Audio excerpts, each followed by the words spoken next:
Gentlemen, I'm honoured to be joined with you once again. Today we're going to be talking about countries around the world that have ESTA access, or visa-free access as it's otherwise known, to the United States. This is a very important question. A lot of people classify having visa-free or ESTA access to the US as making your passport top tier. I don't personally agree with this statement, but it does certainly help it a lot, because if you ever see a map of a passport that might be strong in general but doesn't have that US access, it does certainly take it down a peg or two. And today we'll be going through all the continents, finding out what passports do have ESTA access to the United States and which ones are worth getting in each region. Starting off with the first continent on this list, that would be the continent of Africa. This is a very easy question to answer here. How many African countries, how many African passports have visa-free access to the United States? The answer to that question is 0. There is not one African passport currently, although I don't really see this changing for the future for a very long time, unless maybe they improve relations significantly with one major developed African country. But for now, there is no African passport that has ESTA or visa-free access to the United States.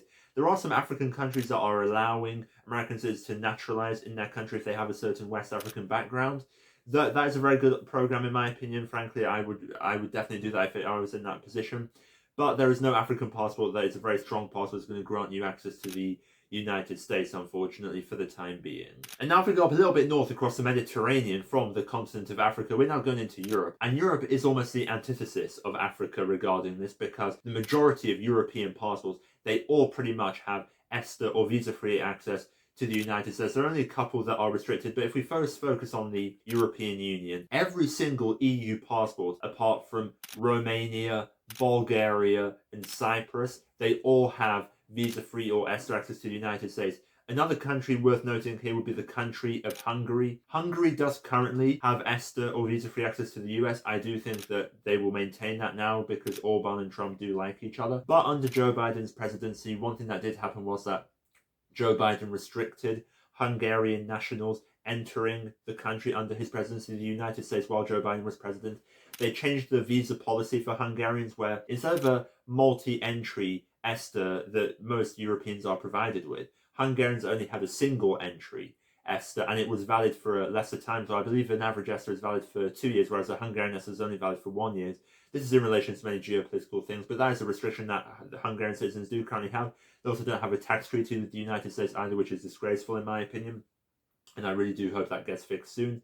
But Hungary is a country that on paper does have visa-free or ESTA access to the United States, but there are some restrictions there that you wouldn't see with some other European passports. And naturally, when we maintain focus on Europe, but we look outside of the European Union, because not every European country is in the European Union, there are some other countries that also don't have ESTA access to the United States, such as the majority of the former Yugoslav Republic nations that are not yet integrated into the European Union, such as, Serbia, North Macedonia, Montenegro, countries like that. Also Albania, when we look outside of Yugoslavia, also doesn't have ESTA access to the United States. But also some of the microstates as well. Some of the microstates do actually have access to the United States. Andorra has access to the US, Monaco does, San Marino does, I believe, and I also believe the Vatican does as well, de facto, and naturally Liechtenstein, Switzerland, and Norway and Iceland do as well. So these countries all have ESTA access to the US. In Europe, the ones that don't would be Romania, Bulgaria, Cyprus, although I do think that will change in the future, especially with those three countries respectively as they do join Schengen.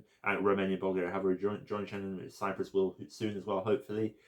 And then we've got the non-EU Balkan countries as well that don't have access. But otherwise, Europe is very well diversified in regards to having access to the US. So if you are going to naturalize in a European country, chances are, if it's an EU country, you will have access to the US, unless it is Romania, Bulgaria, or unfortunately, Cyprus. And now when we focus on to Asia. Now Asia is a continent that is very large and diverse here, and a lot of people often associate Asia with just East Asia. Well, that's not quite fair, because in fact when we look at the map here, we can see that there are some West Asian, Middle Eastern countries that also have ESTA or visa-free access to the US. There's only 2 of them.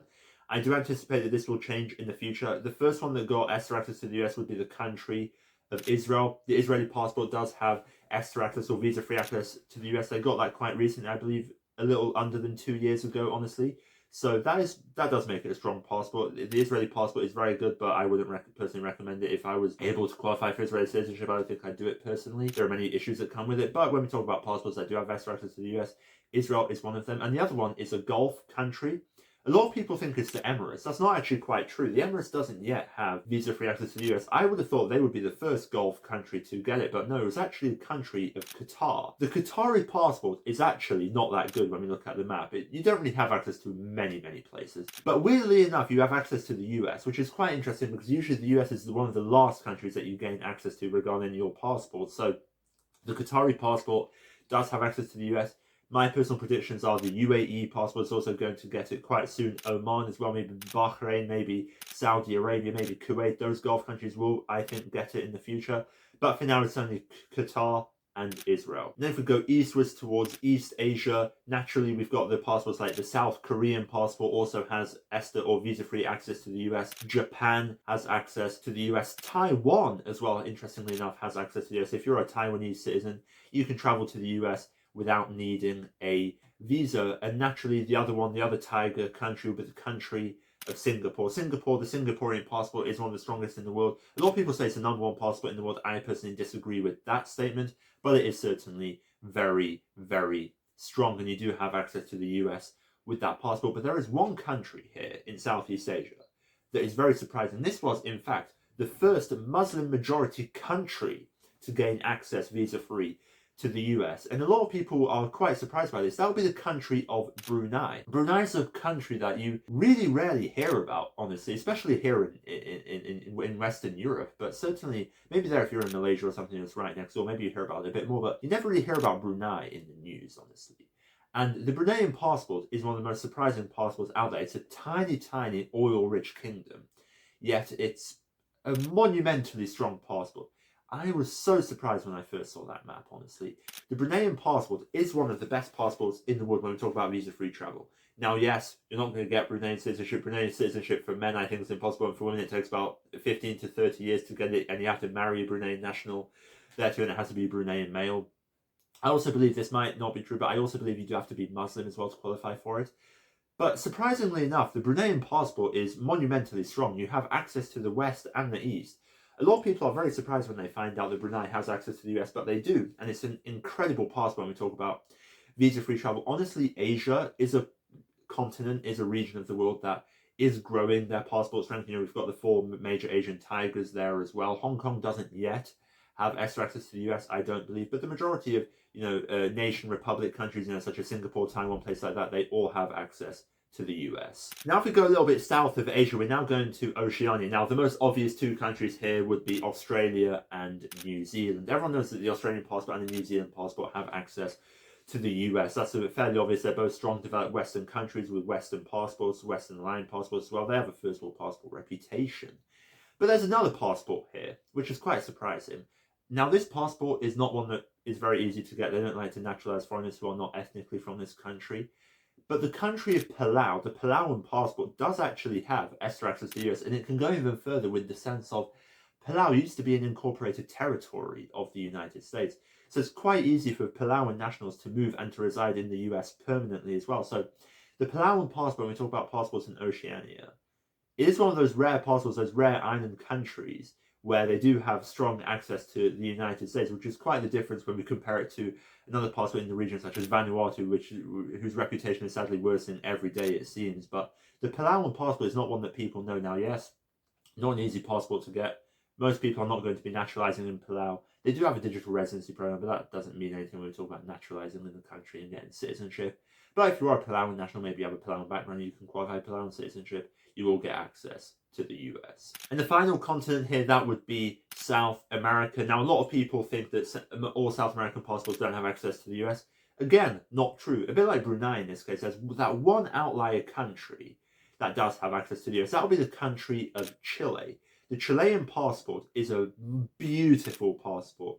The Chilean passport is quite literally wifey material, one could say.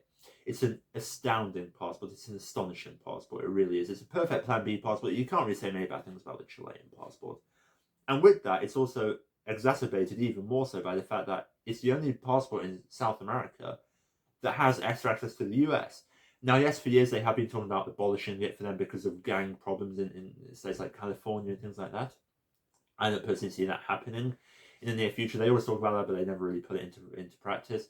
So the Chilean passport is actually not a passport that's even that difficult to get. They allow dual nationality, strong visa for you to travel around the world, and also you have access to the US, which is incredible. Let me know which passport surprised you the most on this list. Which passport did you really not anticipate having access to the US? And if you enjoyed this video, be sure to hit that like button. Be sure to subscribe to the channel as well. Hopefully see you in the next one. But until then, eternal victory to the free people.